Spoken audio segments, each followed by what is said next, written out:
For over 30 years, the Polish army has had the same camo pattern. However, for quite some time now, the country has been quietly running one of the most drawn-out competitive camouflage trials in recent European military history. And while it looks like one particular pattern has been unofficially chosen, or at least appears to be the frontrunner, it's actually been quite an interesting process with a few solid candidates. Today, we're examining the candidates, the controversies, and where things stand right now. First off, let's go over what Polish forces have been wearing for the past 3 decades. The WZ-93, nicknamed Panther or Panther.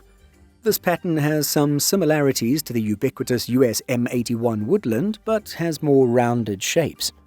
As its name suggests, this pattern was introduced in 1993 and is a 4-color pattern with irregular organic shapes in shades of green, brown, and black, designed to blend into the Central European woodland environment. But military camouflage science has moved on dramatically since 1993. Modern patterns are optimized not just for human vision, but for near-infrared detection/evasion, crucial in an era of night vision and thermal optics. Panther simply wasn't designed with any of that in mind, and so by the 2010s it was looking increasingly dated compared to what other NATO armies were fielding. And then in 2015, Poland officially kicked off a process to find a replacement. The replacement effort was developed under a broader modernization initiative called Titan, spelled with a Y. You could probably tell it means Titan in English. This project aimed to overhaul the entire Polish soldiers' kit, not just camouflage and uniforms, but also other items like helmets and boots. The pattern that emerged from the Titan program goes by the name Lampart, Polish for leopard. This pattern was developed by Poland's Military Institute of Engineering Technology, and, well, visually it's striking. Where Panther feels relatively tame and ordered, Lampart is bold and disruptive. Large, irregular, blob-like shapes in black, forest green, moss green, and medium brown. Polish soldiers and enthusiasts quickly gave it a second nickname, Bigos, after the famous Polish hunter's stew, which itself is a chaotic mix of ingredients that somehow comes together. Looking at the pattern, maybe you can see why the name stuck. 2 seasonal variants of Lampart were developed, one tuned for the greener spring and summer months, another with slightly different hues for autumn and winter. Field testing began in earnest in late 2022, and by 2023 the 21st Podhale Rifle Brigade was running formal trials. For a while, Lampart looked like a done deal. However, in 2012, a researcher named Maciej Dojlitko, then a PhD student at the Gdansk Academy of Fine Arts, developed an entirely different concept for the Polish army called MAPA, which stands for Multi-Environmental Adaptive Pattern. MAPA's design philosophy is clear.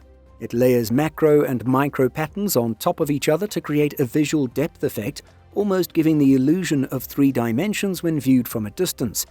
A full prototype uniform was presented in 2017 and generated real interest.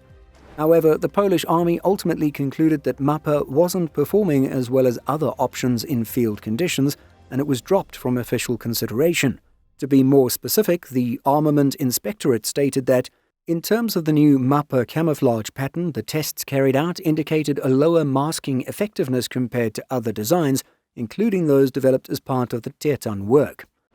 As told by WP Tech, there were sources saying that the problem was not MAPA performing worse than other patterns, but the fact that its competitor was a camouflage pattern developed by the army, which could not lose in tests conducted by the same institution. Of course, this is unverified, and even if this is true, an official confirmation will probably never go public. But here's the twist. Rather than disappear quietly, MAPA found a new life, released to the civilian market in 2021 to become genuinely popular, not just in Poland but internationally among outdoor enthusiasts and airsoft players. So while the military said no, the public gave an enthusiastic yes. And then, just when it seemed like the race was Lampart's to lose, 2 new patterns appeared. In November 2024, at a closed-door conference near Warsaw, 2 additional candidates were introduced, WS-31 and WS-62. Unfortunately, we don't have too many visuals of these patterns, with only WS31 showing up on this social media post by the General Staff account of the Polish Army. Unlike Lampart, which came out of the Titan program, these patterns were developed by the Military Special Forces through the Military Research and Implementation Center for Uniform Service, essentially a separate branch of Poland's defense establishment with its own ideas about what the next camo should look like. Visually, WS31 has drawn comparisons to, well, multicam, the pattern developed by American firm Cry Precision and something we've discussed in detail in another video. Now seemingly a global trend, multicam variations and copycats are now used in various forms by the US military, UK military, and dozens of other armies around the world. Multicam's key strength is versatility in many cases, as it's designed to perform across multiple environments rather than being optimized for a single terrain type. With multiple serious candidates now on the table, the Polish military got serious about testing. Autumn trials were conducted at the Nowa Dęba training ground, evaluating 5 different patterns across 4 environmental variants: spring/summer, snowless autumn/winter, snow-covered winter, and even urban environments. The results were telling.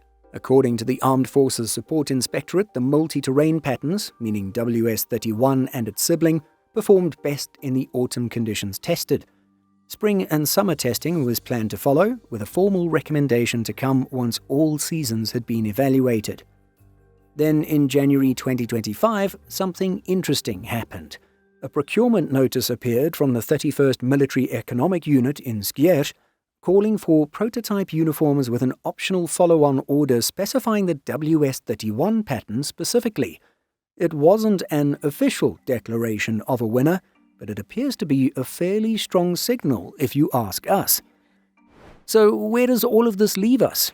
Well, to sum things up, Lampart, the original frontrunner, years in development, already field-tested by actual Polish army units, now faces serious competition from a relatively latecomer that looks suspiciously like multicam. The military has been careful not to announce a winner, and the Armed Forces Support Inspectorate has explicitly stated that both WS31 and WS62 remain prototypes with no confirmed adoption decision. But the direction in which things are headed seems somewhat clear. The procurement signal around WS31, combined with the autumn test results, suggests the Polish military may be leaning toward a solution that prioritizes multi-environment performance over a pattern specifically designed for Polish terrain.